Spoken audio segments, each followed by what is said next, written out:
அண்ணா திராவிட முன்னேற்ற கழகத்துடைய நிலைமை என்னாச்சு அப்படிங்கறது இன்னைக்கு பார்த்துட்டு இருக்கோம். கிட்டத்தட்ட பாதியா உடைச்சிட்டாங்க. ஆனா திராவிட முன்னேற்ற கழகத்தை அவங்களால தொட்டு பார்க்க முடிஞ்சுதா? யாராலும் முடியாது. எந்த கொம்பனாலையும் தொட்டு கூட பார்க்க முடியாது, நினைச்சு கூட பார்க்க முடியாது.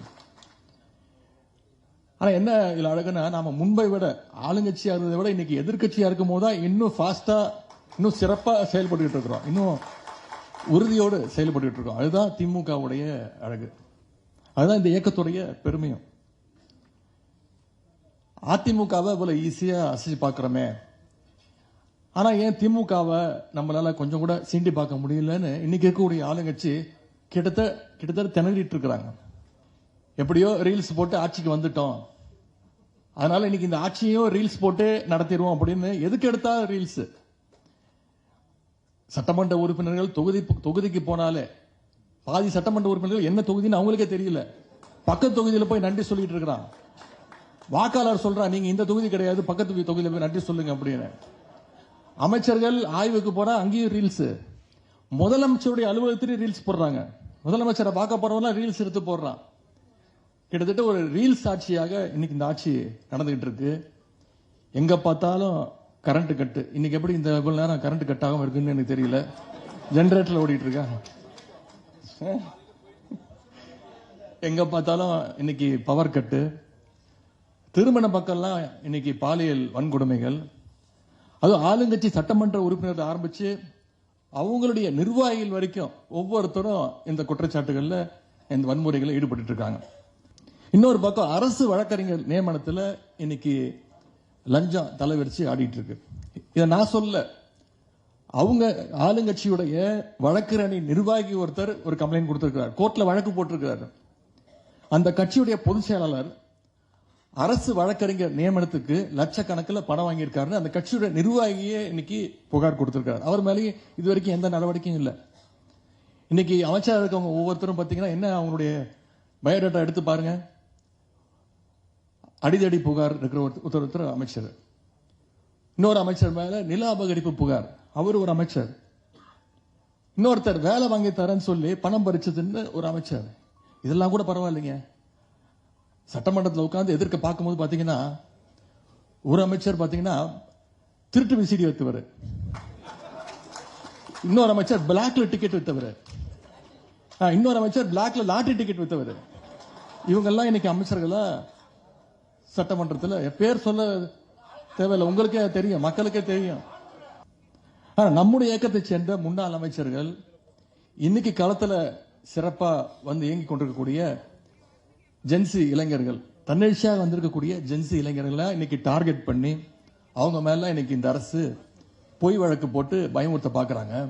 நான் இந்த ஆட்சியாளர்களுக்கு சொல்வது, நீங்க இல்ல, உங்க தாத்தாவே வந்தாலும் திமுக காரன இந்த உருட்டல் மரத்தில் மேலக்கெல்லாம் பயப்படக்கூடிய ஆட்கள் நாங்க கிடையாது. ஒரு படத்துல நீங்க பார்த்திருப்பீங்க, ஒரு நகைச்சுவை காட்சி. கவுண்டமணி ஒரு இளநீ கடை வச்சிருப்பாரு. எதிர்க்கவே வந்து செந்திலும் ஒரு இளநீ கடை போட நினைப்பாரு. கவுண்டமணிகிட்ட நிறைய இளநீ இருக்கும். அவர் அசிஸ்டன்ட் நம்ம நடிகர் அண்ணன் வடிவேல் அவர் இருப்பார். எதிர்கடையில் போட்டிருக்கக்கூடிய திரு செந்தில் அவர்களுக்கும் வடிவேலுக்கும் ஒரு அண்டர்ஸ்டாண்டிங் வந்துடும். என்ன பண்ணுவாரு, ஒவ்வொரு இளநியா கயிறு கட்டி எதிர்த்த கடைக்கு அமுச்சு விட்டுருவாரு. அவர் பெரிய கடைக்காரர் ஆயிடுவார். இன்னைக்கு அந்த வேலையை இந்த தாவேக அரசு செஞ்சிட்டு இருக்கு. இவ்வளவுத்தையும் பண்ணிட்டு எதுக்கு எடுத்தாலும் திமுகவும் அதிமுகவும் கூட்டணி சேர முயற்சி பண்ணாங்க. டெய்லி காலையில் எந்திரிச்சோன்னே இதுதான் அவங்களுக்கு டயலாக். அது மட்டும் இல்லை, இன்னைக்கு அவங்க ஆட்சியை கவிழ்க்க நாம முயற்சி பண்ணிட்டு இருக்கிறோம். இவங்க ஆட்சி நடக்கிற லட்சணத்தை பார்த்தா நாமெல்லாம் ஒன்றும் செய்ய தேவையே இல்லை. மக்களே தினமும் நிச்சயம் ஒரு நாள் விரைவில் கவுத்து விட்டுருவாங்க. எவ்வளவு நாள் தாங்கிக்க முடியும்? ஒவ்வொரு நாளும் நாம அவங்க கட்சி எம்எல்ஏவை இழுக்க பாக்குறோம். யார் எம்எல்ஏன்னு தெரியாதுயா,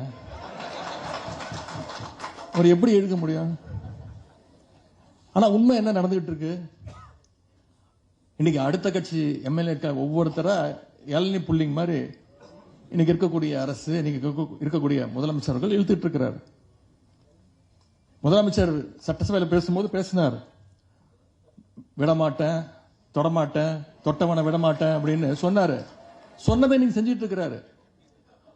ஒரு அதிமுக எம்எல்ஏ கூட விட மாட்டேன், அதுவும் குறிப்பா ஊழல் வழக்கு யார் யார் மேல இருக்கோ அவனெல்லாம் நான் விட மாட்டேன், வேற யாரும் தொற்ற விட மாட்டேன், நான் மட்டும்தான் தொடுவேன் அப்படின்னு சட்டசபையில சொன்னதை நாங்க கூட நினைச்சோம்.